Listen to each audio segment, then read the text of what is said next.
আসসালামু আলাইকুম। আজ একটি ভিন্নধর্মী তামিল মুভির বাংলা এক্সপ্লেনেশন নিয়ে হাজির হয়েছি। মুভিটির নাম আরাভান। মুভির কাহিনী শুরু হয় তামিলনাড়ুর একটি আদিবাসী গ্রাম ভেম্বু থেকে। ধনী জমিদার বা অবস্থা সম্পন্ন গৃহস্থের বাড়িতে চুরি করাই এই গ্রামের পুরুষদের পেশা। পুরুষরা চুরি করতে যাওয়ার আগে গ্রামের মহিলারা বিভিন্ন ছদ্মবেশে গ্রামে গ্রামে ঘুরে চুরি করার উপযুক্ত বাড়ি খুঁজে বের করত আর দেয়ালে চিহ্ন এঁকে যেত, যাতে রাতে পুরুষরা চুরি করতে এসে সহজেই সেই বাড়িটি চিনতে পারে। এই গ্রামের সর্দার ভেম্বু একদিন রাতে সে তার দলের আরো 4 জন সদস্য নিয়ে পাশের গ্রামের এক ধনী ব্যবসায়ীর বাড়িতে চুরি করতে যায়। দিনের বেলা ভেম্বুর ছোট বোন চিমিতি এই বাড়িতে বেদানির ছদ্মবেশে এসে ঘরে কোথায় কি আছে তা দেখে যায় আর গ্রামে ফিরে গিয়ে ভেম্বুর কাছে ডিটেলসে বলে, যাতে রাতে তাদের চুরি করতে সুবিধা হয়। ভেম্বু তার 4 জন সঙ্গী বাড়ির দেয়ালে চিমিতির এঁকে রাখা চিহ্ন দেখে দেয়ালের পাথর সরিয়ে বাড়ির ভেতরে প্রবেশ করতেই যাবে, তখন একটি কুকুর তাদের দেখে ঘেউ ঘেউ করে ডাকতে থাকে। ভেম্বু কুকুরটিকে মেরে পাশের ঝোপে ফেলে দিয়ে বাড়ির ভেতর প্রবেশ করে।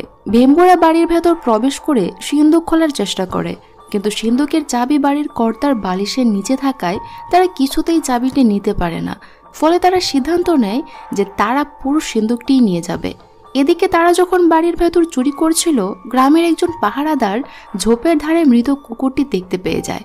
আরও একটু সামনে এগোনোর পর সে ওই বাড়ির দেয়ালের শীতকাটা দেখে বুঝতে পারে যে বাড়িতে চোর ঢুকেছে। সে দৌড়ে গিয়ে অন্য পাহারাদারদের খবর দেয়।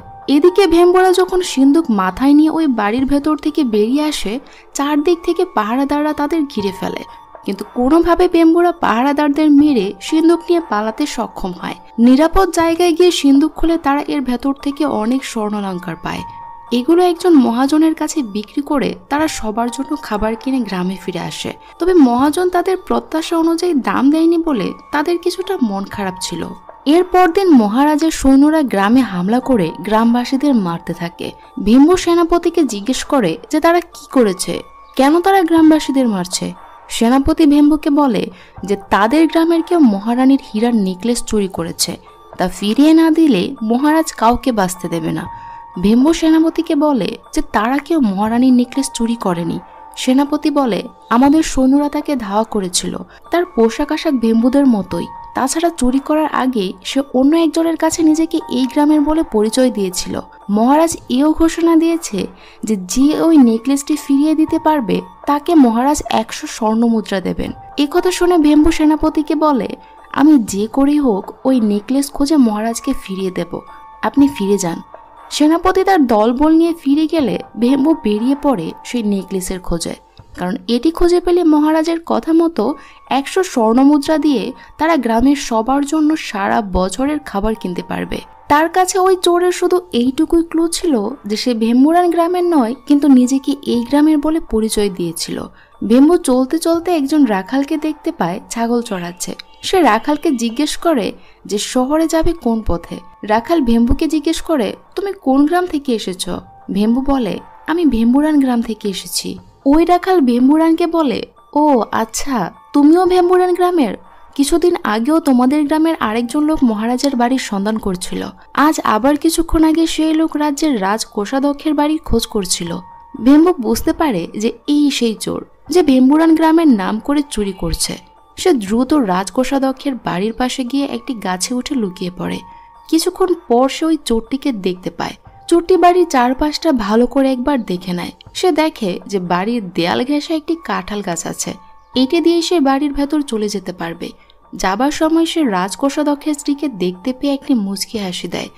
দূর থেকে ভেম্বু এসব দেখে চোরটির প্ল্যান কিছুটা হলেও আন্দাজ করতে পারে। চোরটি চলে গেলে ভেম্বু বাড়ির মালিকের কাছে গিয়ে বলে হুজুর, আজকাল ডাকাতের বেশ উপদ্রব বেড়েছে। আপনার বাড়ির দেয়াল ঘেঁষা যে গাছটি আছে তা জলদি কাটার ব্যবস্থা না করলে এটি দিয়ে ডাকাত দল আপনার বাড়ির ভেতর ঢুকে যেতে পারবে। এটি শুনে কোষাধ্যক্ষ বলে তুমি ঠিকই বলেছ, আমি এখনই এটি কাটার ব্যবস্থা করছি। এরপর ভেম্বু আবার বাড়ি থেকে সামান্য দূরে গাছে উঠে লুকিয়ে রাতের জন্য অপেক্ষা করতে থাকে। রাতে চোরটি সত্যি আবার এসে দেয়ালের পাশে গাছটি দেখতে না পেয়ে আবার মুচকি হাসে। এরপর সে দেয়াল বেয়ে বাড়ির ছাদে উঠে রান্নাঘরের চিমনির ভেতর দিয়ে বাড়ির ভেতর চলে যায়। ভেম্বু তাকে ফলো করে ছাদের উপর এসে চোরের বেরিয়ে আসার জন্য অপেক্ষা করতে থাকে। চোরটি বাড়ির ভেতর গিয়ে দেখে যে বাড়ির মালিকের বউ গলায় ফাঁস দিয়ে আত্মহত্যা করার জন্য ঝুলে পড়েছে। চোরটি তাকে বাঁচানোর চেষ্টা করে, কিন্তু ততক্ষণে সে মারা যায়। ভয় পেয়ে চোরটি আবার চিমনি দিয়ে বেরিয়ে আসার সময় ভেম্বু তাকে ধরে ফেলে। সে চোরকে জঙ্গলে নিয়ে এসে একটি গাছের সাথে বেঁধে রেখে জিজ্ঞেস করে যে মহারানীর নেকলেস কোথায়। প্রথমে অস্বীকার করলেও পরে সে স্বীকার করে যে সেই মহারানীর নেকলেস চুরি করেছে আর সেটি জঙ্গলে লুকিয়ে রেখেছে। ভেম্বু তাকে নেকলেসের কাছে নিয়ে যেতে বললে চোরটি বাধ্য হয়ে ভেম্বুকে সেখানে নিয়ে যায়। ভেম্বু নেকলেস পেয়ে চোরকে বলে, তোমার এত সাহস যে তুমি মহারানীর নেকলেস চুরি করেছ? চোরটি তখন বলে, আরো বড় বড় চুরি করে আমার অভ্যাস আছে। এই বলে চোরটি যখন চলে যাচ্ছিল ভেম্বু তাকে ডেকে বলে, আমাদের সাথে এক হয়ে চুরি করবে? চোরটি ভেম্বুর কথায় রাজি হয়। ভেম্বু তাকে সাথে করে নিয়ে গ্রামে ফিরে আসে।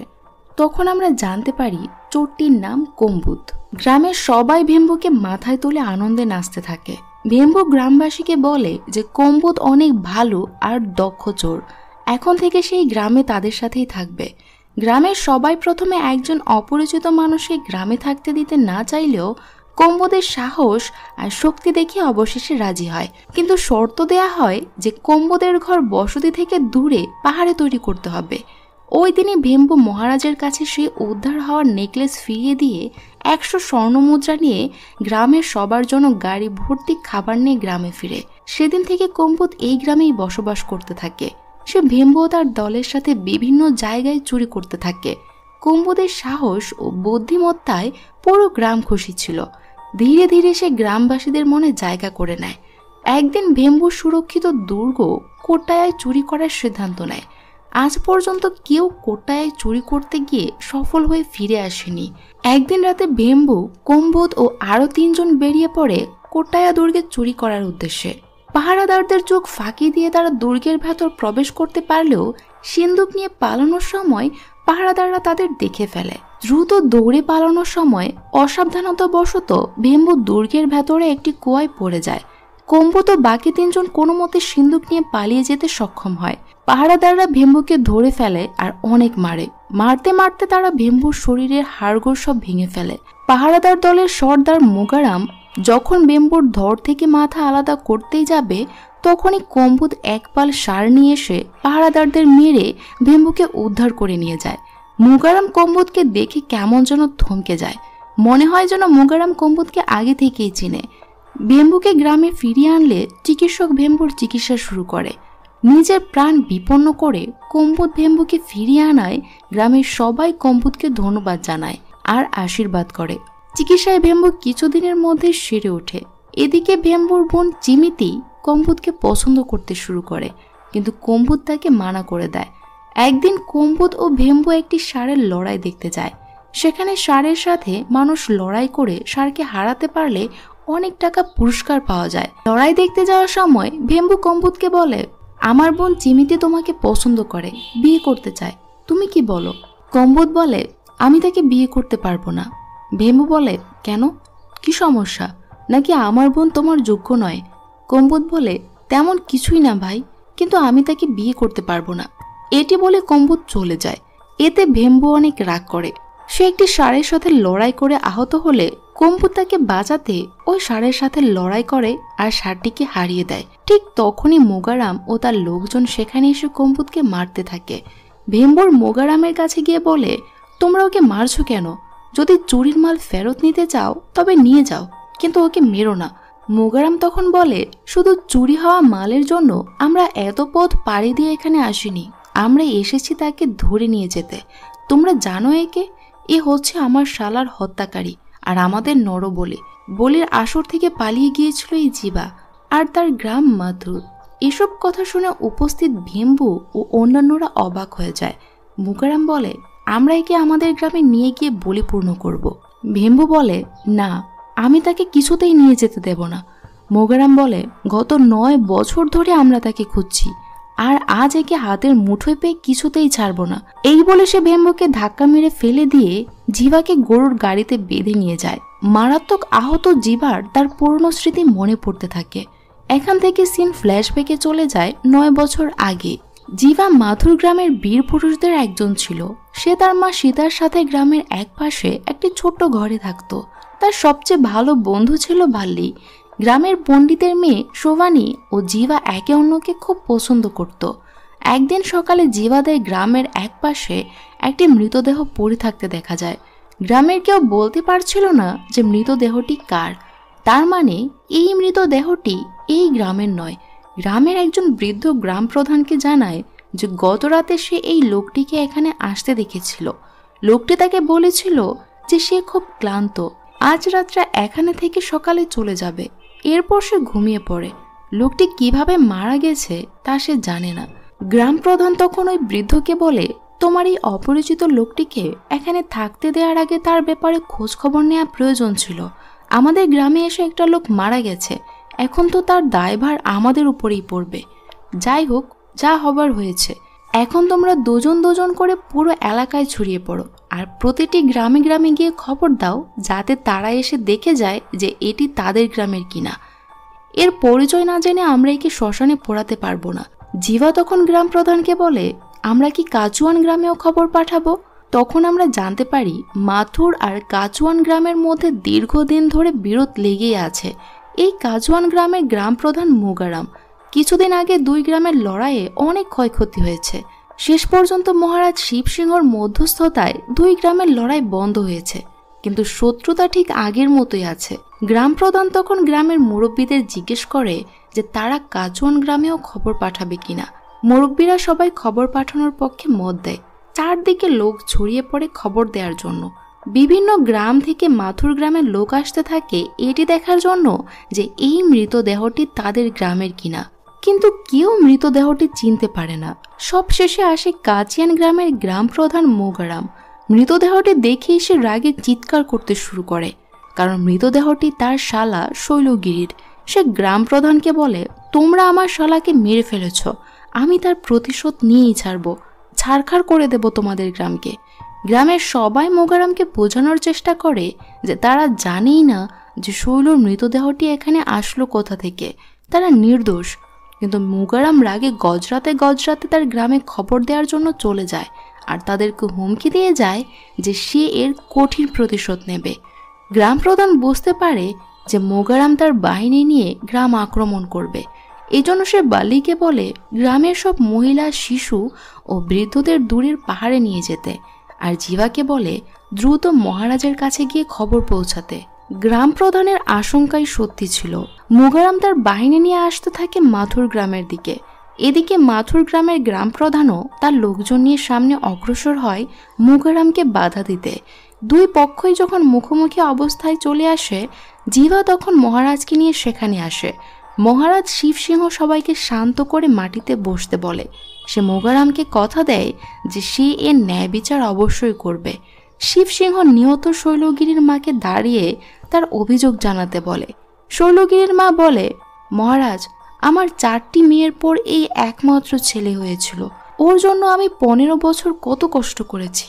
যে আমার ছেলেকে মেরেছে আমি তার বিচার চাই। শিবসিংহ মাথুর গ্রামের গ্রাম প্রধানকে বলে, খুন যেহেতু তোমার গ্রামে হয়েছে, এই খুনের জিম্মাদারিও তোমার, আর আমার বিচার হচ্ছে রক্তের বদলা রক্ত। তোমার গ্রামের যে কোনো একজন যুবক পুরুষকে এই খুনের প্রায়শ্চিত্ত হিসেবে বলি দিতে হবে। এতে তোমাদের দুই গ্রামেরই শান্তি বজায় থাকবে। তোমাদের মধ্যে কে বলি হবে তা তোমরাই ঠিক করবে। আজকের মধ্যে বলি ঠিক করার পর কাল আমরা আবার এখানে আসব। মহারাজ চলে যাবার পর গ্রামের সব মানুষকে নিয়ে গ্রাম প্রধান জরুরি সভায় বসে। সে সবাইকে বলে, কাচিয়ান গ্রামের সাথে লড়াই হলে অনেক জান ও মালের ক্ষতি হবে, তার চেয়ে একজনকে বলি হওয়াই ভালো। গ্রামের নৌজওয়ান যারা আছো তোমরা সামনে আসো। জিভা, বালি সহ মোট 5 জন সামনে এগিয়ে আসে। এদের মধ্যে পাথর ছুঁড়ে লটারি হয়, আর লটারিতে জিভা বলি হওয়ার জন্য নির্বাচিত হয়। এটি দেখে জিভার মা ও শোভানী কান্নায় ভেঙে পড়ে। পরদিন মহারাজ শিবসিংহ আসলে গ্রাম প্রধান তাকে জানায় যে জিভাকে বলি দেওয়ার জন্য নির্বাচন করা হয়েছে।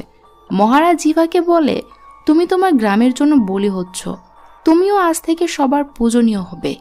আজ থেকে 30 দিন পর আগামী পূর্ণিমার রাতে তোমার বলি সম্পন্ন করা হবে।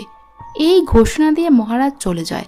পরদিন জিভা বালিকে বলে, বালি, আরেকজনের পাপের প্রায়শ্চিত্ত করে আমি মরতে চাই না। বালি বলে, তোর বাঁচার একমাত্র উপায় হচ্ছে আসল খুনিকে খুঁজে বের করা। জিভা বলে, আমাকে যে করেই হোক তাকে খুঁজে বের করতেই হবে। গ্রামের অনেকজনের সাথে কথা বলে তারা জানতে পারে যে সেদিন রাতে মন্দিরের পাশে মুসাকাত নামের একজনও শুয়েছিল। তারা মুসাকাতের কাছে গিয়ে এই ব্যাপারে জানতে চাইলে প্রথমে সে অস্বীকার করলেও পরে স্বীকার করে যে সে সত্যি সেদিন মন্দিরের পাশে শুয়েছিল আর সে শৈলগিরিকে দেখেছিল। বিপদে পড়ার ভয়ে সে সবাইকে এতদিন একথা জানায়নি, কিন্তু সে বউ বাচ্চার নামে শপথ করে বলে যে সে শৈলকে মারেনি। সেদিন রাতে বাড়িতে তার বউয়ের ছোট বোন আসায় সে মন্দিরের পাশে গিয়ে শুয়েছিল। তার কাছ থেকে জিভা ও ভাল্লি তেমন কিছুই জানতে পারেনি। ওই দিন বিকেলে জিভার মা ও গ্রামের মুরব্বীরা শোভানির বাড়িতে গিয়ে তার বাবার কাছে জিভা আর শোভানির বিয়ের প্রস্তাব দেয়। প্রস্তাব শুনে শোভানির বাবা বলে, আপনারা কি বলছেন এসব? আর 28 দিন পর মরতে যাওয়া একজনের সাথে আমি আমার মেয়ের বিয়ে দেব? গ্রাম প্রধান শোভানির বাবাকে বলে, শোভানি এই বিয়েতে রাজি হওয়াই আমরা প্রস্তাব নিয়ে এসেছি। শোভানির বাবা শোভানিকে বলে, এসব এনারা কি বলছে মা? তুই কেন জেনে শুনে বিধবা হতে যাচ্ছিস? শোভানি তার বাবাকে বলে, বাবা, একদিন তো সবাইকেই মরতে হবে। জিভা ও আমাদের মধ্যে পার্থক্য হচ্ছে যে জিভা তার মৃত্যুর তারিখ জানে আর আমরা জানি না। আমি সব বুঝেই বলছি, আমি এই বিয়েতে রাজি। এরপর শোভানির বাবার আর কিছুই করার থাকে না।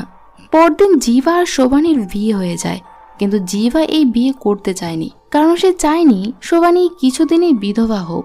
এজন্য বিয়ের পর সে রাগ করে বাইরে চলে যায়। পরদিন সকালে জিভা ও বাল্লি মুসাকাতকে সাথে নিয়ে লুকিয়ে কাচিয়ান গ্রামে যায় শৈলগিরি পরিবারের সাথে দেখা করতে। তারা শৈলগিরির বোনের কাছ থেকে জানতে পারে যে কিছুদিন আগে তাদের গ্রামে একদল সার্কাসের লোক এসেছিল, তাদের সাথে শৈলগিরির ঝগড়া হয়েছিল। মুসাকাত তখন বলে, আরে জিভা, আমি আরেকটি কথা বলতে ভুলে গিয়েছিলাম। শৈলগিরি যেদিন খুন হয় সেদিন গ্রামে সার্কাসের লোকও ছিল, কিন্তু পরদিন সকাল থেকে তাদের আর গ্রামে দেখা যায়নি। এরপর জিভা ও বাল্লি সেই সার্কাস দলের খোঁজে লেগে পড়ে। খুঁজতে খুঁজতে তারা একটি পাহাড়ে গিয়ে তাদের পেয়ে যায়। জিভা দলের সর্দারকে জিজ্ঞেস করে, তুমি শৈলগিরিকে কেন মেরেছ? এই কথা শুনে সর্দার বলে, ওই শয়তানটা মরেছে, তাহলে তো ভালোই হয়েছে, কিন্তু আমি ওই শয়তানটাকে মারিনি। আমরা যখন কাচিয়ান গ্রামে খেলা দেখাতে যাই তখন শয়তানটার নজর পড়ে আমার মেয়ের উপর।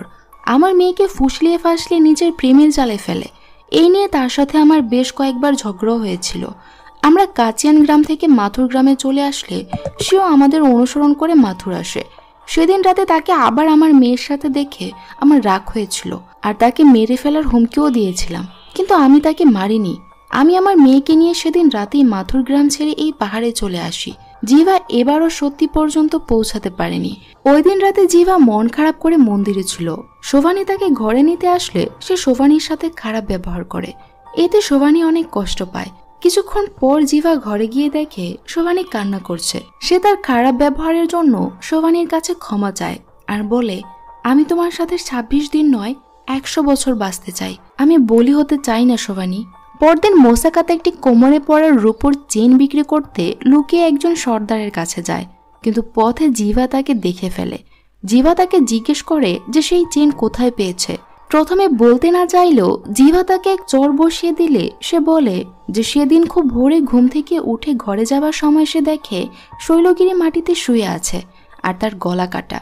সে শৈলগিরির হাতে এই চেনটি দেখতে পেয়ে তা মূল্যবান মনে করে সাথে নিয়ে চুপচাপ সেখান থেকে কেটে পড়ে। জিভা বুঝতে পারে যে এই চেনটাই তাকে সত্যি পর্যন্ত নিয়ে যাবে। সে তার পরিচিত রাজদরবারের বাইজির কাছে যায় এই চেনের ব্যাপারে জানতে।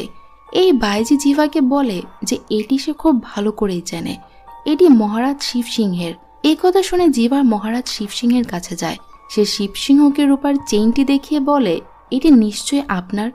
শিবসিংহ বলে, আরে হ্যাঁ, আমিও এটি খুঁজছিলাম, তুমি কোথায় পেলে? জিভা তখন সরাসরি শিবসিংহকে জিজ্ঞেস করে, আপনি শৈলগিরিকে মারলেন কেন?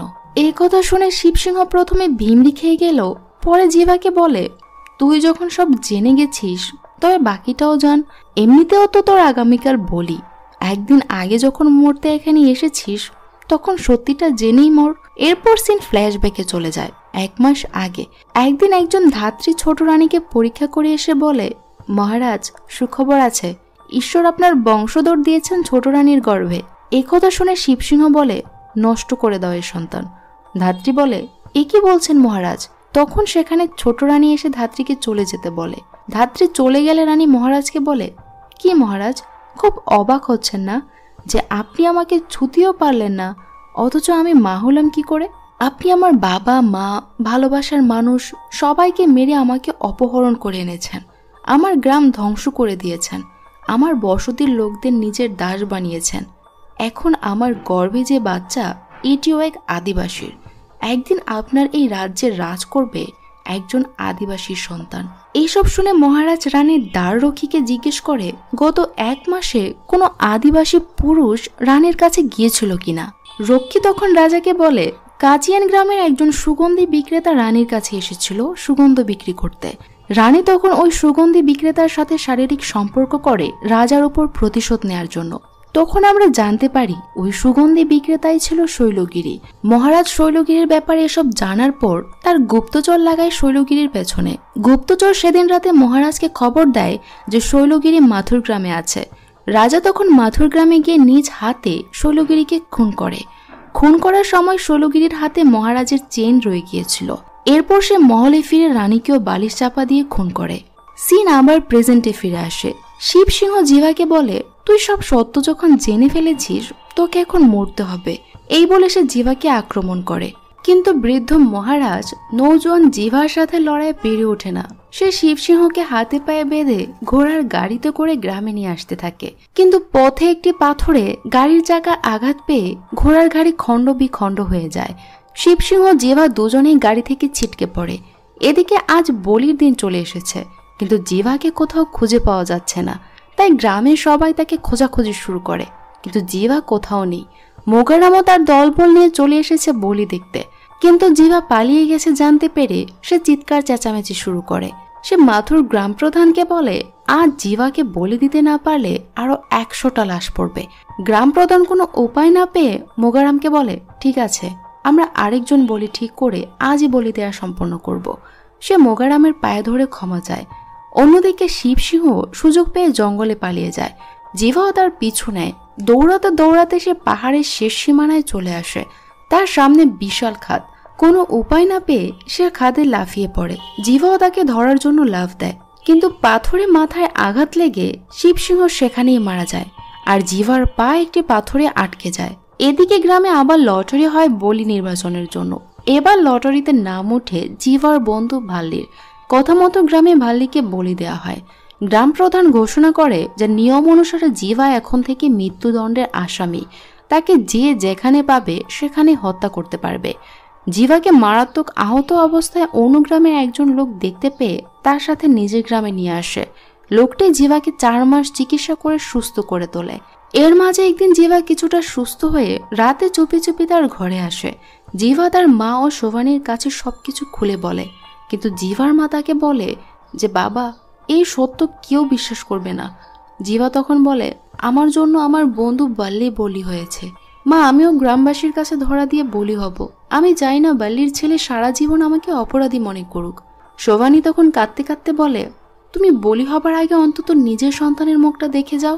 শোভানির বাবা জিভাকে বলে, আমাদের গ্রামের রীতি অনুসারে তুমি যদি 10 বছর লুকিয়ে থেকে ফিরে আসো তবে গ্রামের লোকেরা তোমায় মাফ করে দেবে।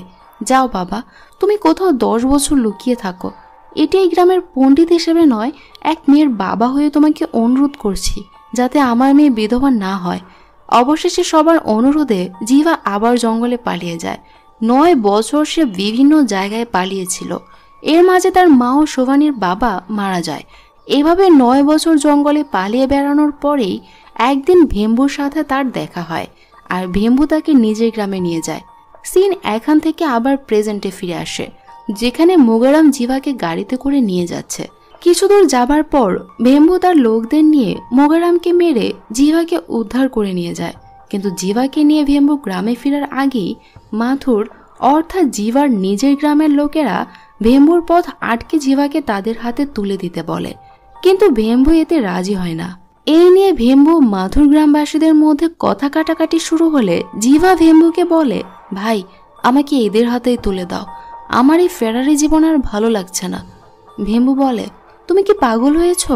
এরা তোমাকে বলি চড়াবে। কিন্তু জিভা কোনো কথা না শুনে গাড়ি থেকে নেমে গ্রামবাসীদের কাছে নিজেকে সঁপে দেয়। গ্রামবাসীরা গাছের গুড়ির সাথে হাত বেঁধে জিভাকে মাথুর গ্রামে নিয়ে যায়। তার আসার খবরে মৃত বাল্লির স্ত্রীও আসে। জিভা বাল্লির স্ত্রীর সামনে গিয়ে বলে, আমি মৃত্যুর ভয়ে পালিয়ে যাইনি, আমি প্রমাণ জোগাড় করে আসল খুনিকে ধরতে গিয়েছিলাম। শোভানি তার ছেলেকে নিয়ে জিভার সামনে এসে কান্না করতে করতে বলে, 9 বছর লুকিয়ে থাকতে পারলে, আর 1 বছর পারলে না? জিভা বলে, আমি আর পারছি না শোভানি এই অপরাধী জীবন বয়ে বেড়াতে। এরপর সে তার ছেলের কপালে চুমো দিয়ে চলে যায় মন্দিরের পাশে বলির জায়গায়। নিয়মানুসারে মৃত বাল্লির ছেলের হাতে জিভার বলি হওয়ার কথা ছিল, কিন্তু সে চায়নি এই ছোট বাচ্চার হাতে কারো রক্তের দাগ লাগুক। এজন্য সে নিজেই নিজের হাতে বলি হয়ে জীবন বিসর্জন দেয়। আর এই সিনের মধ্য দিয়ে মুভিটি শেষ হয়ে যায়। তো মুভিটির কাহিনী আপনাদের কাছে কেমন লেগেছে তা কমেন্টে জানাতে ভুলবেন না। সবাই ভালো থাকবেন, সুস্থ থাকবেন। আর